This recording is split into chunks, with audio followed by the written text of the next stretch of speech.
একবার আমাদিগকে 5টি কথা ইরশাদ করিলেন। এগুলো আল্লাহ রাব্বুল আলামিন ঘুমান না, ঘুমের ঝিমটিও আসে না, এবং ঘুমানো তার মর্যাদার উপযোগী নয়।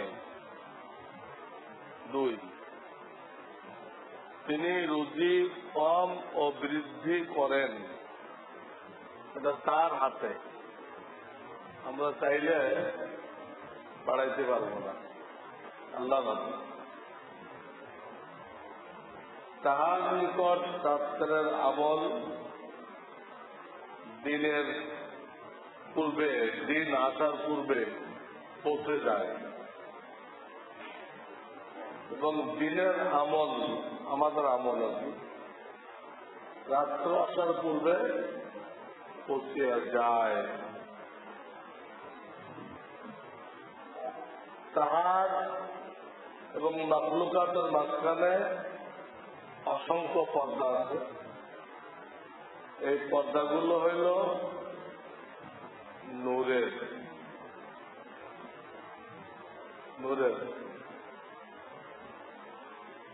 তিনি যদি ওই পর্দা উঠায় দেন, তবে আপন মাখলুকের মধ্যে যে পর্যন্ত তার দৃষ্টি যাইবে,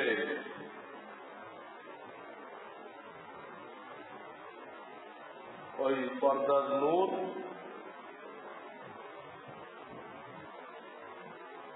সবকিছুকে ভস্ম করিয়া দিবে।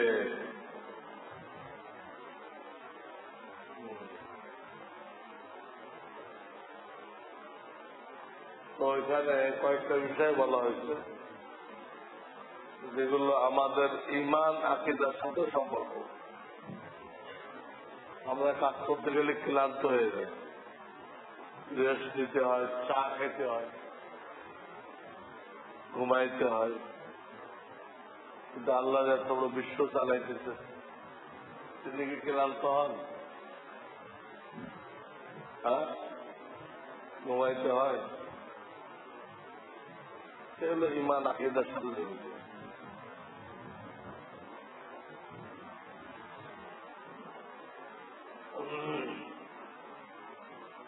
প্রতি বছর হজে যাওয়া সরকার নিষেধ করেছে, তাই বেগানা মহিলাদেরকে মাহরাম বানিয়ে হজে যাওয়া ঠিক হবে কিনা? ঠিক হবে না। শরিয়াতে কোন ধোকাবাজি, ফাঁকিবাজি এলাও না। বেগানা মহিলাকে মাহরাম দেখাইতেছে,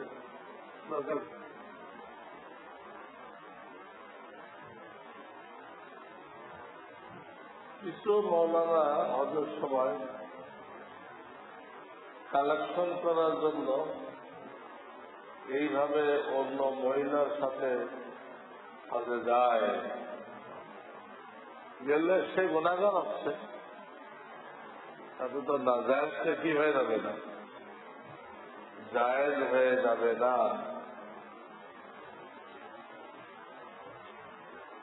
মৃত ব্যক্তির মৃত্যুর 3 দিন পর মিলাদ মাহফিল ও খাওয়ার জন্য আমাদেরকে দাওয়াত দেওয়া হয়েছে। শরিয়াতে কোনো 3 দিনা নেই, তাহলে এই মাহফিলও না যায়, গরিব লোকদেরকে খাওয়াইতে পারে যে কোনো একদিন। 3 দিন আসবে না, যে কোনো একদিন খাওয়াতে পারে।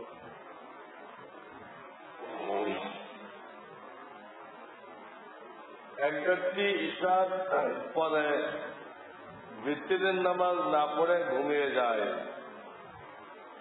ফজরের আযানের পরে ঘুম ভাঙে, এখন কি করবে? এখন তাকে আগে ভিত্তির নামাজের কাজা পড়তে হবে, আগে ভিত্তি, তারপরে ফজর। ভিত্তির বাদ দিয়ে যদি সে ফজর পড়ে হবে না, নামাজ হবে।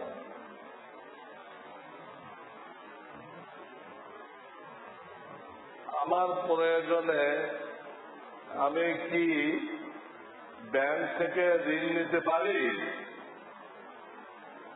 ব্যাংক যেহেতু সুদভিত্তিক দেয়, ঋণটা কি হিসেবে দেয়? সুদ ছাড়া দেবে? আর সুদি কারবার এমন জিনিস যে আপনি এটাতে ঢুকতে পারবেন, কিন্তু আপনি বের হয়ে আসতে পারবেন। ঢোকার যায়, কিন্তু বেরোতে চাইলেও বের হওয়া যায় না।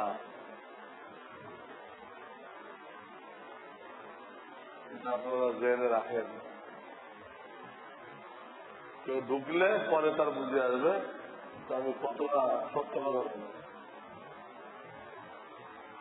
কেউ ঢুকে তার কাছে দেখে তার কতটা 100% ঢুকা যায়, বেরোনো যায়। হাজার হাজার লোকের বলতে নেই, ঢুকতে পারবে। এত সহবাসটা দেয় এই টাকা, এইটা মেকআপ করা যায় না। ব্যবসা করবেন, আমরা সব লাভ ওই ব্যাংক খেয়ে দেবেন। খাটবেন আপনি, লাভ কে পাবেন? ব্যাংক।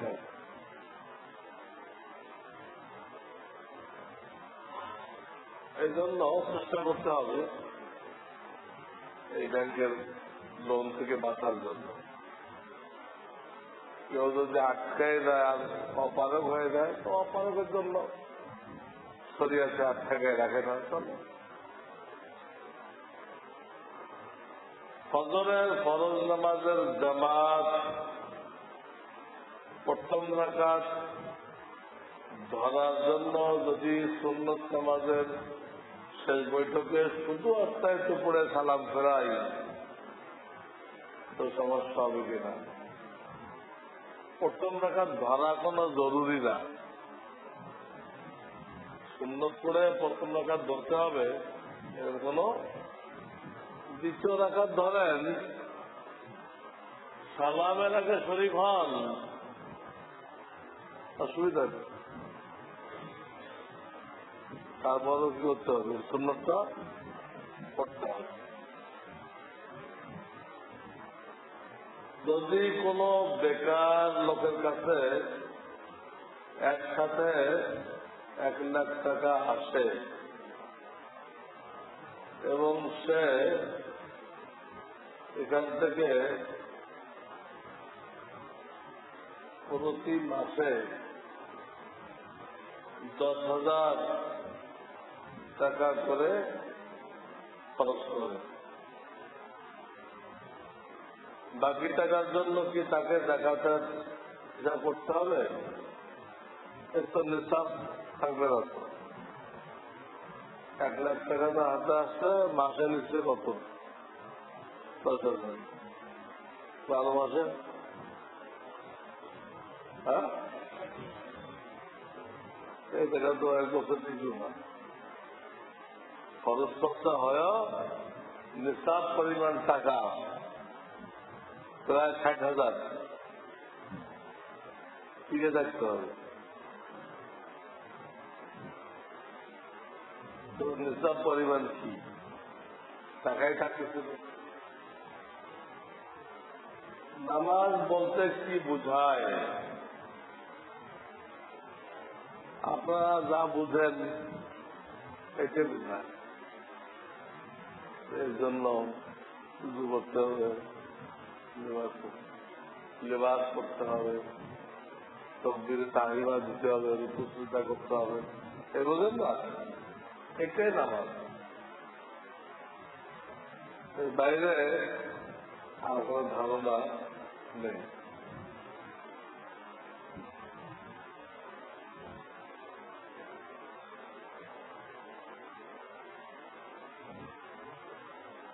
জবানের হেফাজত কিভাবে করা যায়?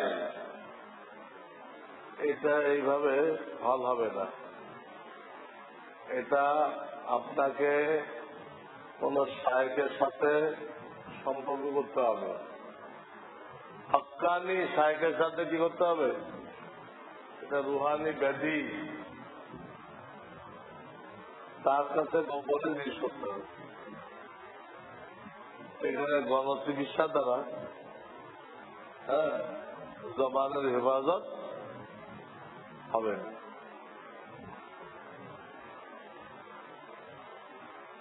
আজকাল অনেকেই আত্মশুদ্ধিতে করতে হবে, মানতে চায় না, গুমরাহ।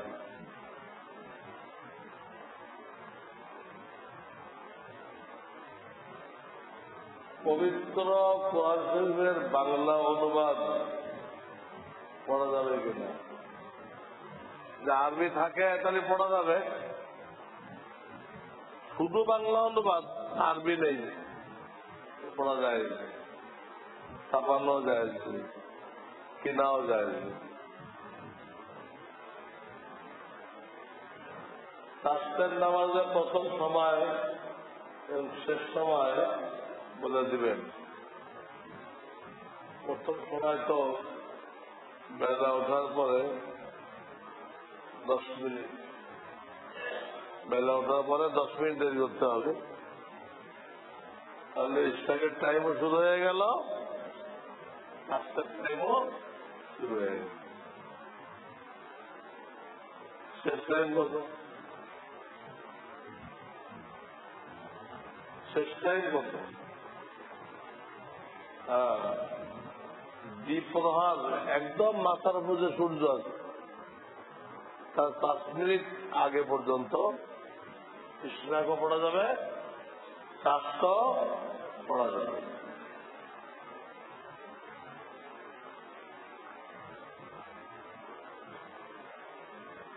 কুলুক ব্যবহার করার সময়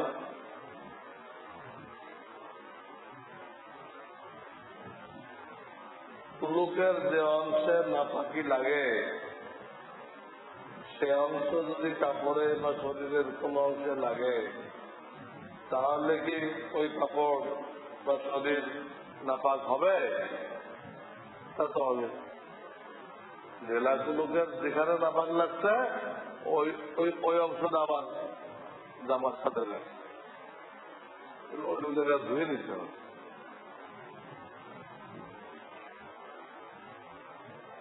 سبحان الله وبحمده سبحان الله العظيم اللهم صل على سيدنا محمد النبي الأمي وعلى آله وسلم تسليما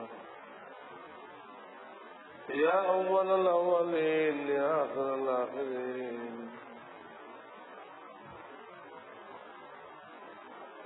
يا حي يا قيوم برحمتك نستغيث أصلح لنا شأننا كله ولا تكلنا إلى أنفسنا طرفة عين سبحان ربك رب العزة عما يصفون